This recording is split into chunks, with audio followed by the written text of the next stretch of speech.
wale wengine. Niko na Bwana Chome, mbunge wetu wa Voi, mpigeni makofi. Niko na huyu, pengine aongee kwa niaba ya wabunge wale wengine. Huyu mungwana anaitwa Baya.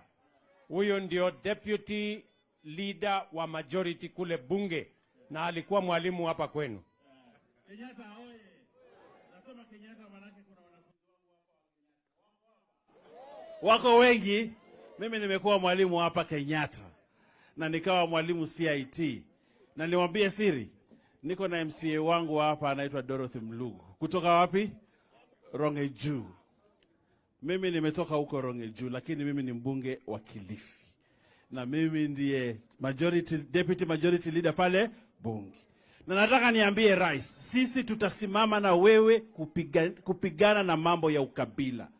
Sisi wapwani kama watu wa makabila makubwa makubwa ndio watachukua kule mbele, sisi wapwani hatukutakuwa. Ama nyinyi Wataita mtakuwa mahali.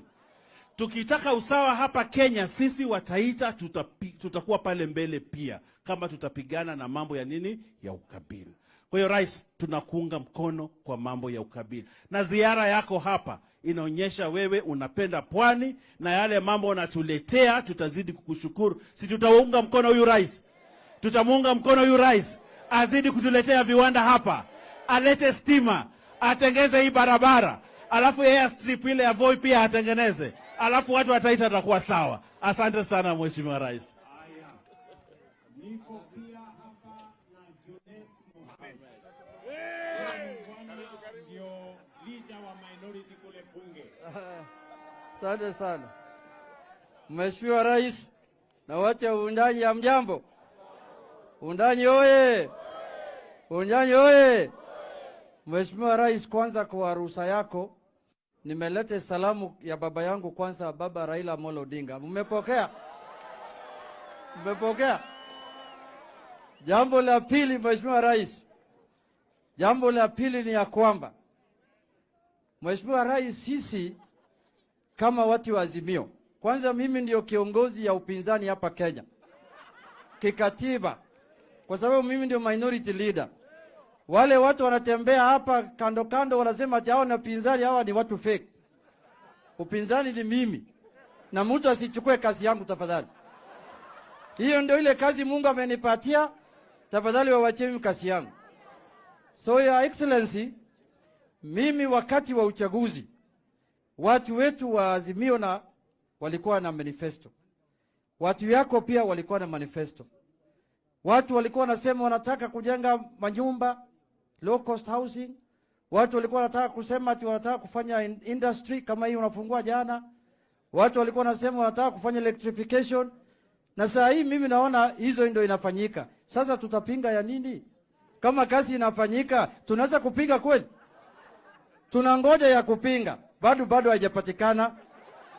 Tunangoja ya kupinga. Kwa sababu kama manifesto yetu ilikuwa inasema tujenge manyumba na zinajengwa.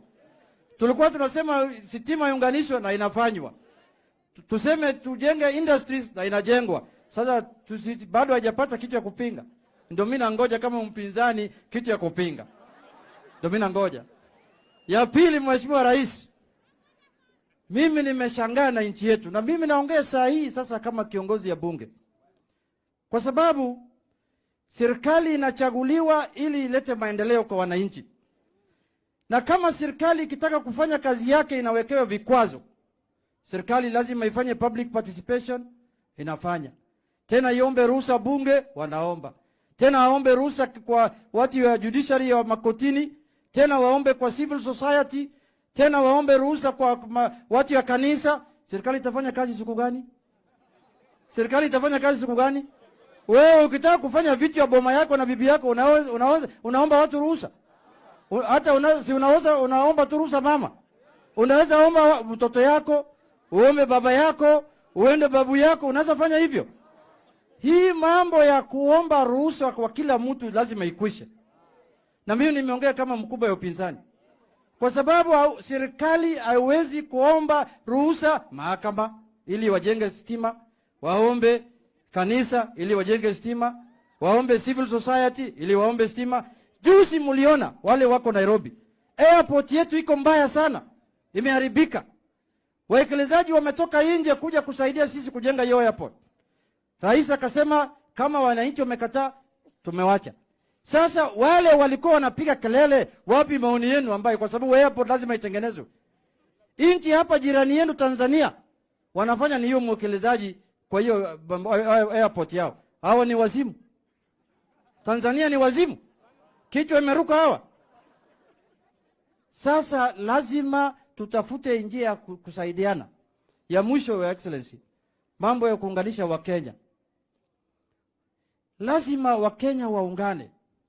Kuna wengine pale, mimi natoka huko Bigori na huko Nyanza, kazi yao ilikuwa kufungia sisi nje tu. Sisi hawezi kubali hiyo. Hatuwezi kubali kufungiwa nje, kwa sababu sisi pia ni walipa ushuru kama wengine. Lazima tupate haki yetu. Sasa mtu anakuja hapa anasema, oh, shareholders, nyinyi hawezi kuwa hapa. Si tulinyorosha hai? Simuliona vile tulinyorosha hai? Simuliona vile tulinyorosha hai? Na mtu yeyote ambaye ataleta ujinga kama hiyo, wembe ni ule huu. Wembe ni ule huu. Asante sana Mheshimiwa Rais. Hiyo ndio hotuba ya kiongozi ya upinzani hapa Kenya. Asante sana.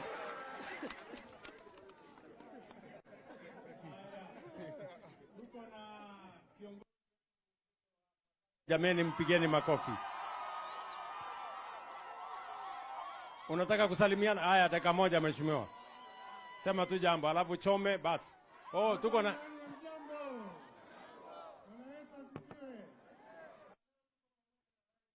Si tumefurahi. Asanteni sana, bariki.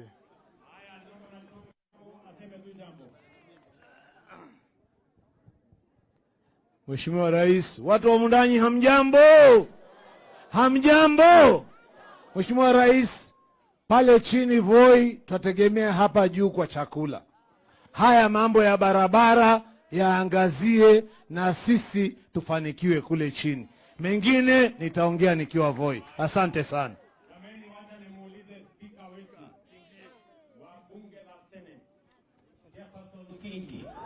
awasalimie. Mundanyi hoye! Mimi nataka nisisitize kitu kimoja ambacho Mheshimiwa Rais amekizungumza. Ni mambo ya Taifa Care, afya yetu. Mheshimiwa Rais, kiwa kuna kitu ambacho kimechangia umaskini, si Mundanyi lakini Kenya mzima, ni mambo ya afya. Kwa sababu wananchi wetu hawana bima. Leo hii kwenye boma, mmoja wao akiwa mgonjwa, ile ng'ombe itauzwa ili wapate pesa wapeleke mgonjwa hospitali. Na hiyo imechangia pakubwa sana kuleta umaskini katika boma zetu hapa Kenya mzima. Lakini leo hii Mheshimiwa Rais ameleta mfumo wa Taifa Care ambao haujali tajiri wala maskini. Uwe tajiri uwe maskini, ukiwa mgonjwa ukaenda hospitali hutatozwa hata shilingi moja, utatibiwa bure na urudi nyumbani. Lakini kama vile Mheshimiwa Rais amesema, ni muhimu tujiandikishe. You must register. Usipojiandikisha, ujue wazi, ukiwa mgonjwa utauza ng'ombe, utauza kuku, kwa sababu hujajiandikisha.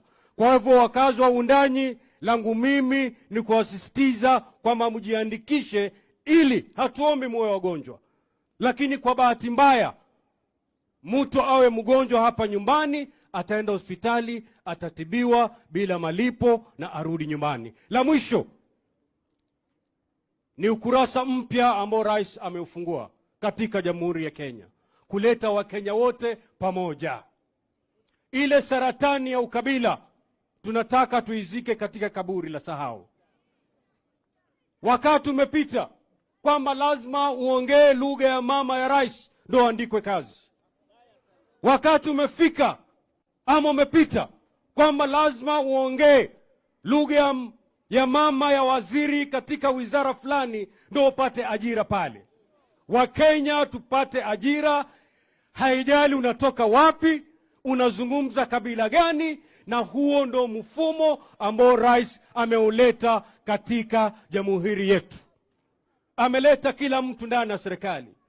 Hii serikali imeleta watu pamoja kushinda ile serikali ya Grand Coalition ya Mheshimiwa Mwai Kibaki. Kwa hivyo Wakenya tuwe nyuma ya rais wetu, tusukume gurudumu la Kenya ili utoe kitu kimoja. Manake wahenga wanasema umoja ni nini na utengano. Asanteni sana. Niko na mbunge wa kutoka Kajiado anaitwa Memusi, nasema tu enda suba na huyu. Asante sana rais. Wanataita mjambo. Mimi naitwa Memusi, mbunge wa Kajiado ya Kati.